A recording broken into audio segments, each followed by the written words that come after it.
Buenos días, otra vez. Ya saben que para mí es un gusto tener este privilegio de compartir con ustedes el estudio de la palabra de Dios. Y quiero empezar el día de hoy haciéndoles una pregunta.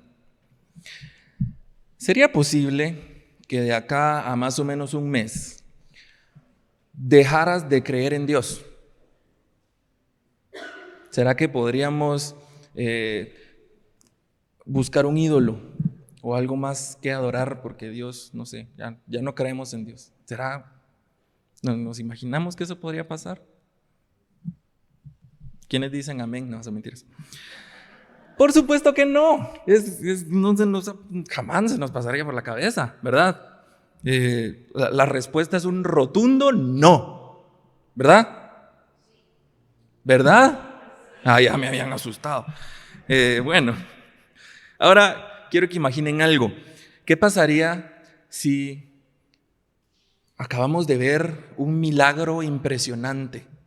Si vemos, por ejemplo, que el mar se hace a un lado para que yo pueda caminar. ¿O qué pasa si vemos comida caer del cielo todos los días? O si vemos agua brotar de entre unas piedras para que yo tenga algo que tomar en medio del desierto. ¿Será que de acá más o menos un mes nos olvidaríamos de todo eso y dejaríamos de creer en Dios? ¿Qué creen? ¿No? Pero es que no los escucho, ya me están asustando. No, ¿verdad? No, por supuesto que no. ¿Cómo se les ocurre? ¿Verdad? ¿Cómo? No sé, jamás se me pasaría por la cabeza.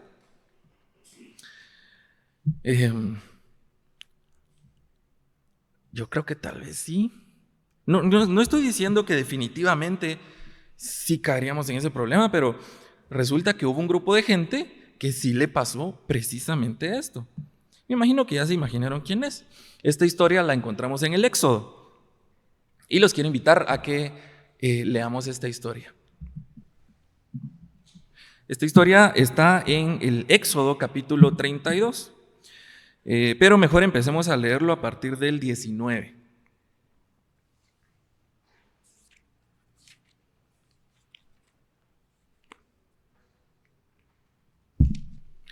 Dice: en el mes tercero de la salida de los egipcios de Israel de la tierra de Egipto, en el mismo día llegaron al desierto de Sinaí. Habían salido de Refidim y llegaron al desierto de Sinaí, y acamparon en el desierto, y acampó allí Israel delante del monte. Y subió a Dios, y Jehová lo llamó desde el monte, diciendo: así dirás a la casa de Jacob, y anunciarás a los hijos de Israel: vosotros visteis lo que hice a los egipcios, y cómo os tomé sobre alas de águilas, y os he traído a mí. Ahora pues, si diereis oído a mi voz, y guardareis mi pacto, vosotros seréis mi especial tesoro sobre todos los pueblos, porque mía es toda la tierra. Y vosotros me seréis un reino de sacerdotes y gente santa. Estas son las palabras que dirás a los hijos de Israel. Entonces vino Moisés y llamó a los ancianos del pueblo y expuso en presencia de ellos todas estas palabras que Jehová le había mandado. Y todo el pueblo respondió a una y dijeron: todo lo que Jehová ha dicho, haremos. Y Moisés refirió a Jehová las palabras del pueblo. Entonces imaginen esta escena, ¿verdad? 3 meses después de que el pueblo de Israel había sido rescatado de la esclavitud en Egipto, Dios inicia esta conversación con Moisés. Y es una conversación de buenas noticias, ¿verdad? Les está diciendo: si ustedes cumplen lo que yo pido, entonces van a ser mi especial tesoro, mi pueblo preferido. Y no solo Dios ya había hecho tantísimas cosas por ellos, los sacó de la esclavitud, los alimentó en el camino en el desierto, sino les ofrecía aún más. Lo único que tenían que hacer era seguir sus instrucciones. ¿Y cuál fue la respuesta del pueblo? Como diríamos acá: Simón, démosle, me parece, ¿verdad? Entonces Dios continúa la conversación por medio de Moisés y empieza a darle las leyes que los israelitas tenían que seguir. Y son leyes bien detalladas, no las vamos a ver todas, pero les invito a que veamos los títulos en nuestra Biblia. ¿verdad? Capítulo 20, los 10 mandamientos, el terror del pueblo. 21, leyes sobre los esclavos, leyes sobre actos de violencia, leyes sobre responsabilidades de amos y dueños. 22, leyes sobre la restitución, leyes humanitarias. El 23 están 3 fiestas anuales, el ángel de Jehová. Y en el 24 hay de nuevo una pausa. Miren el capítulo 3. Y Moisés vino y contó al pueblo todas las palabras de Jehová y todas las leyes, y todo el pueblo respondió a una voz y dijo: haremos todas las palabras que Jehová ha dicho. ¿Cuál fue la respuesta del pueblo? Simón, démosle, me parece. Y yo me imagino a Moisés, cada vez que el pueblo le contestaba así, decía como, yes, ¿verdad? Me imagino que se ponía contento. Imagínense que cumpliéramos, que estuvieran dispuestos a cumplir la solicitud de Dios y que dijeran, sí, lo vamos a hacer. Y con eso el resultado que iba a ser, que iban a ser el pueblo preferido de Dios. ¡Qué alegre! Y eran buenas noticias. Y entonces Jehová vuelve a llamar a Moisés y capítulo 25, la ofrenda para el tabernáculo, el arca del testimonio, la mesa para el pan de la proposición, el candelero de oro. En el 26 le manda a construir el tabernáculo. 27, un altar de bronce, el atrio del tabernáculo, aceite para las lámparas. 28 les dice cómo vestir a los sacerdotes. Vean, son leyes bien específicas. En el 29 encontramos la consagración de Aarón y de sus hijos. Sobre las ofrendas diarias. 30, el altar del incienso, el dinero del rescate. Este era un dinero que tenían que pagar en caso que se hiciera un censo. Son algo extrañas las leyes, pero son bien claras y bien específicas. La fuente de bronce. 31, llamamiento de Bezaleel y de Aholiab. Y al final del 31 empieza esta historia que se relata en el capítulo 32. Entonces leámosla a partir del versículo 1, 32:1. Viendo el pueblo que Moisés se tardaba en descender del monte de Sinaí, Viendo el pueblo que Moisés tardaba en descender del monte, se acercaron entonces a Aarón y le dijeron: levántate, haznos dioses que vayan delante de nosotros, porque a este Moisés, el varón que nos sacó de la tierra de Egipto, no sabemos qué le haya acontecido. Y Aarón les dijo: apartad los zarcillos de oro que están en las orejas de vuestras mujeres, de vuestros hijos y de vuestras hijas, y traédmelos. Entonces todo el pueblo apartó los zarcillos de oro que tenían en sus orejas y los trajeron a Aarón. Y él los tomó de las manos de ellos y le dio forma con buril. E hizo de ello un becerro de fundición. Entonces dijeron: Israel, estos son tus dioses que te sacaron de la tierra de Egipto.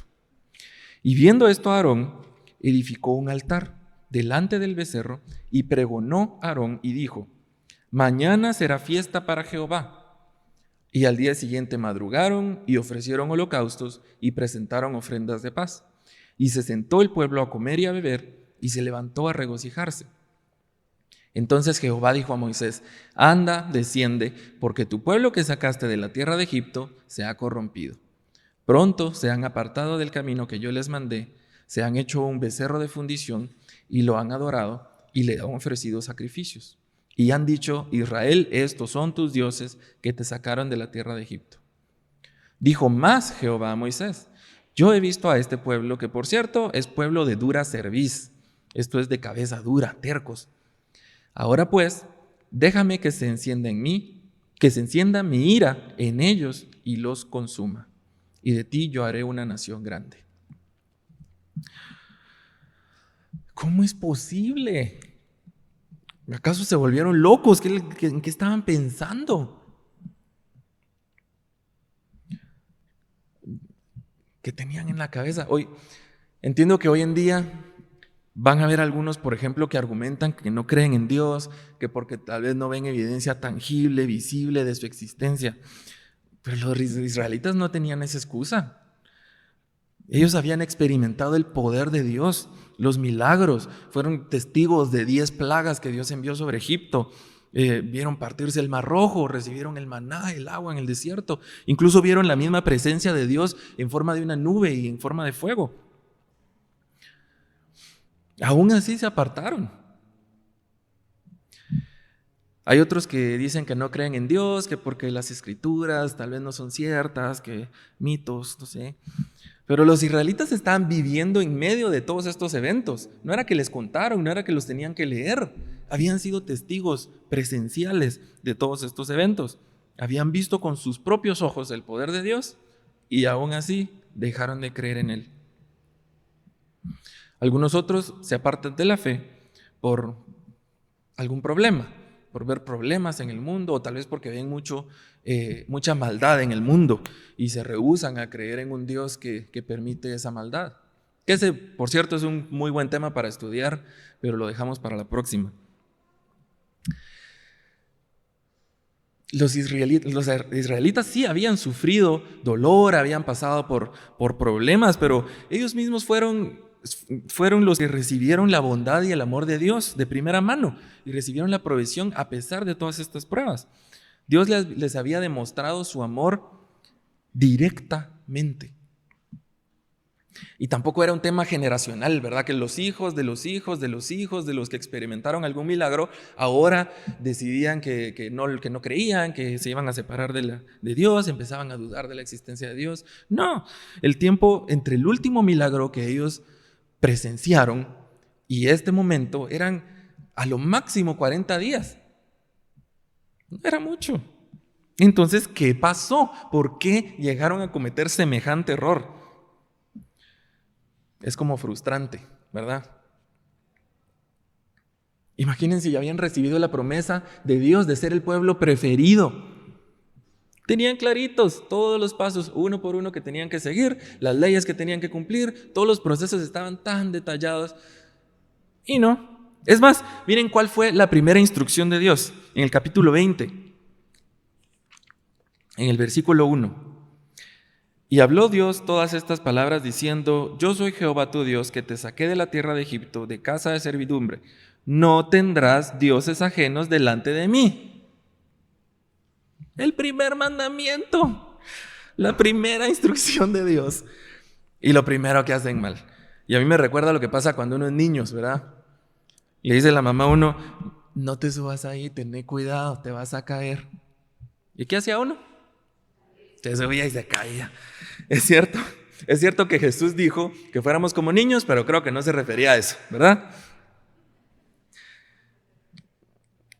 Bien los describe Dios más adelante cuando dice: pueblo de dura cerviz, de cabeza dura, tercos, necios. Cabal, eso me decía mi mamá cuando me subía y me caía. Uy, esos israelitas tan tercos. Qué bueno que nosotros nunca cometeríamos ese error, ¿verdad? ¿Verdad? Bueno, sí, no les voy a decir que sí lo vamos a hacer, ¿verdad? Primero Dios que no, ojalá que no. Pero sí estamos igual de vulnerables a cometer esos errores. Y créanme que vamos a caer si no somos intencionales para evitarlo. Y tal vez hasta necesitamos un poquito más de esfuerzo, porque ahora no experimentamos eventos tan sobrenaturales y espectaculares como los que los israelitas sí presenciaron. El error de los israelitas fue que perdieron su asombro por Dios. Aunque habían visto maravillas, milagros, dejaron de ver a Dios como el Todopoderoso, el digno de nuestra adoración, el que había sido el autor de todo eso. Su falta de asombro, de temor por Dios, los llevó a necesitar algo más de que asombrarse. Y por eso decidieron ellos mismos construir algo que podían ver, que podían tocar, que podía asombrarlos, que podía sorprenderlos, como si eso pudiera reemplazar a un Dios vivo. Y los israelitas no nada más estaban buscando algo a qué adorar, no era una cuestión de rebeldía, así como que, no, Dios no, ni tampoco estaban confundidos que tal vez una cosa era la otra. Su intención no era necesariamente hacer un ídolo y adorarlo, ¿sí? La idolatría no era su objetivo. El objetivo de ellos era hacer algo maravilloso, algo asombroso. Por eso, si se dan cuenta, lo que hicieron fue tomar todo el oro que tenían en joyas. El oro no era cualquier cosa, era el oro, y lo formaron con forma de un becerro, algo bonito, algo que les daba algún mensaje. No fue que dijeron, miren ese chiribisco ahí, adoremos el chiribisco. No, ¿verdad? No, miren esta piedrita que me encontré, está bonita, adoremos. No fue cualquier cosa, fueron muy puntuales en queremos algo asombroso a que adorar. Y algo similar pasó, si se recuerdan, en la Torre de Babel, ¿cierto? Los hombres quisieron construir una torre gigantesca para hacerse un nombre, ser famosos, y algo que los pudiera impresionar no solo a ellos mismos, sino a todos los demás, algo que se viera de lejos, porque no habían puesto su mirada en la grandeza de Dios. Perdieron el asombro por Dios y comenzaron a dirigir su adoración hacia ellos mismos, hacia sus habilidades, a su tecnología, y crearon un objeto que representaba todo eso. En ambos casos, y en muchos otros que la Biblia nos cuenta, la falta de asombro por Dios es la que los llevó a la idolatría, al egocentrismo y al pecado. Sin asombro, la adoración se desvía, porque la idolatría no necesariamente ocurre cuando construimos un objeto para adorar. La idolatría es cualquier cosa que ocupa el lugar de Dios en mi corazón.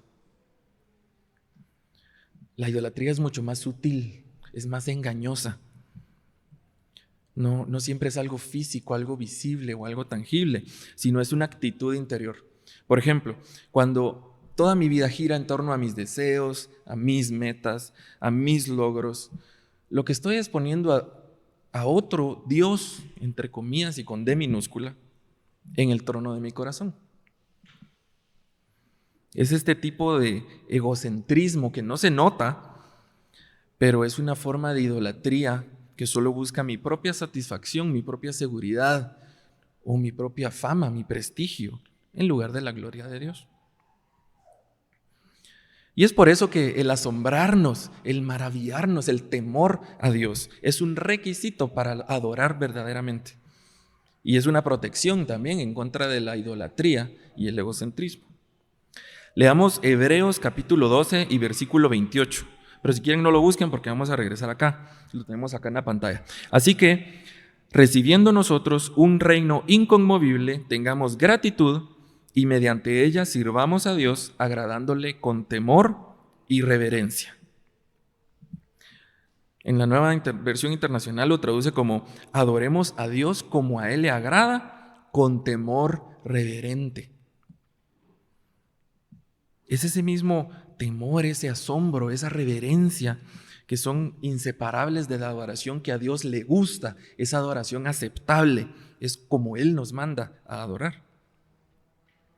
Cuando nos maravillamos del poder de Dios y de su santidad, nuestra respuesta natural, automática, va a ser ese temor, ese asombro reverente.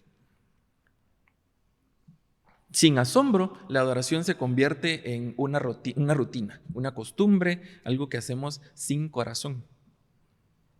Y se recuerdan, hace algunos meses les decía que los humanos somos pequeñas maquinitas de adoración. Esto lo que significa es que los humanos fuimos creados para adorar. Estamos diseñados para adorar. Y estamos todo el tiempo buscando algo que adorar. Pero cuando perdemos nuestro asombro de Dios, nuestro asombro por Dios, ese temor reverente, usualmente lo vamos a reemplazar con algo inferior, con ídolos que nosotros mismos hemos creado. Y por eso las primeras instrucciones que Dios le da a su pueblo escogido, a sus consentidos, en los 2 primeros mandamientos se enfocan precisamente en esto. No busquen otros objetos de asombro, no se pongan en esas, no desvíen su corazón hacia otros dioses, otros ídolos. Y más adelante, como que a Moisés esto se le quedó bastante y aprendió la lección, en Deuteronomio lo vuelve a recordar. Busquemos Deuteronomio capítulo 8, versículos del 11 al 14. Todavía dice ahí el título, ¿verdad? Amonestación de no olvidar a Dios.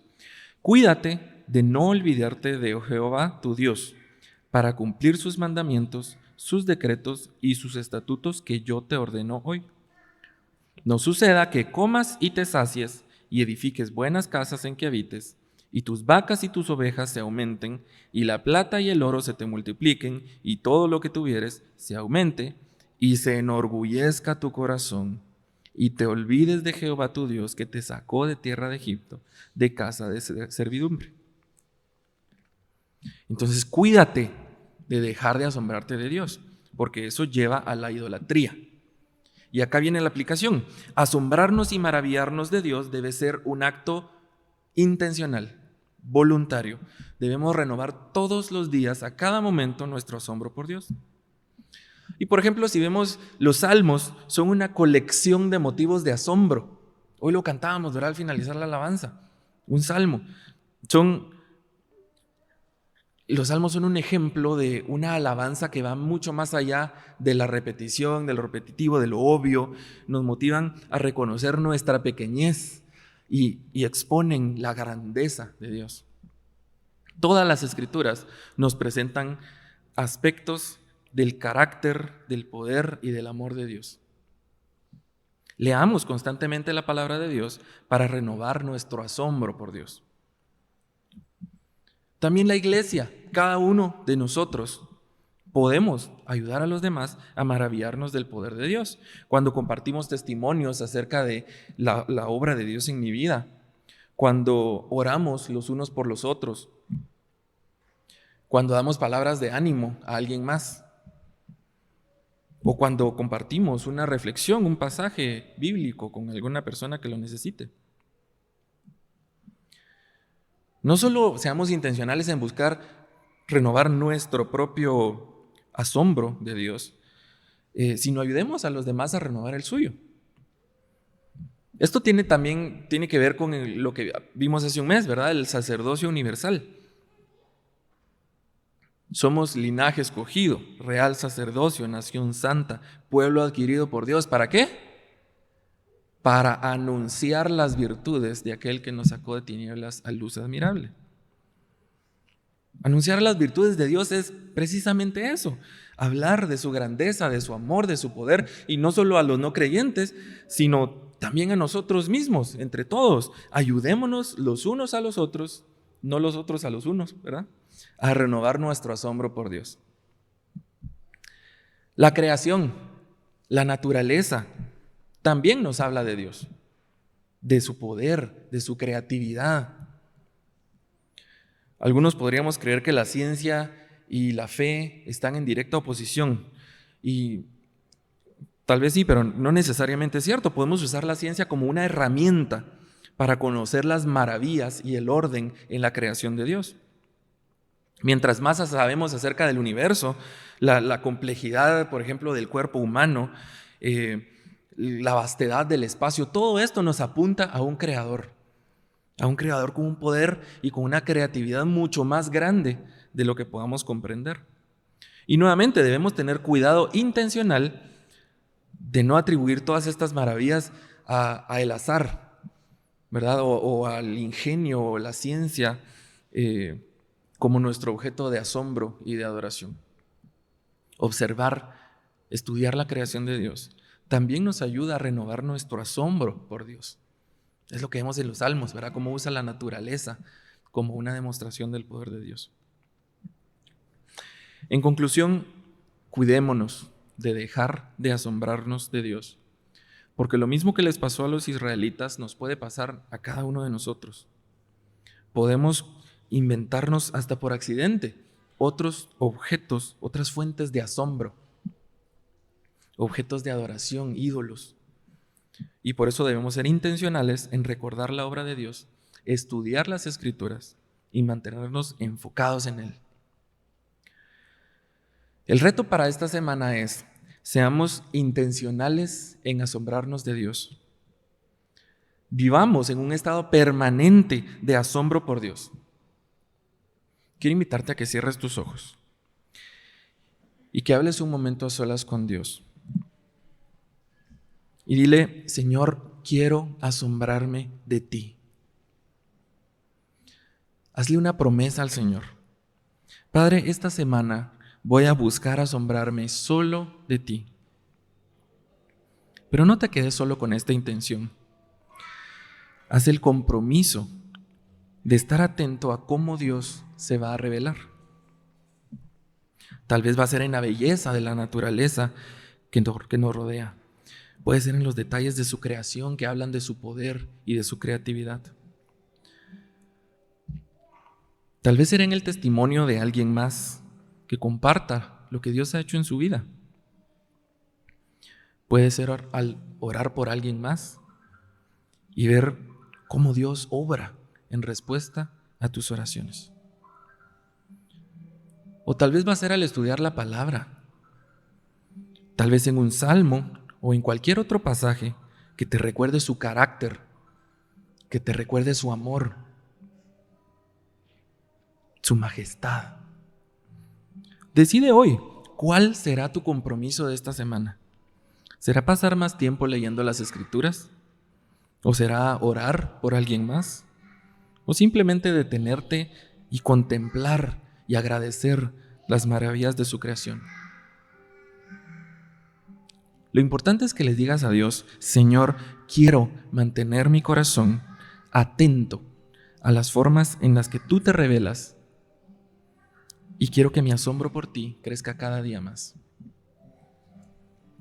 Oremos. Santo Dios, solo tú eres digno de toda mi adoración. Y por eso quiero maravillarme cada momento en ti. Gracias, Padre, porque me revelas tu poder, las maravillas de tu creación. Gracias por tu palabra, Señor, que me habla de tu carácter, de tu majestad.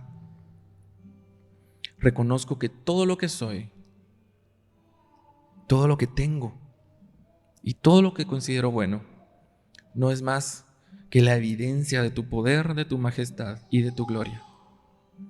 Rindo mi vida entera ante ti, sabiendo que tu poder es perfeccionado en mi debilidad. En el nombre de tu Hijo Jesús te ruego que me ayudes a no perder el enfoque y asombrarme solo de ti. Amén.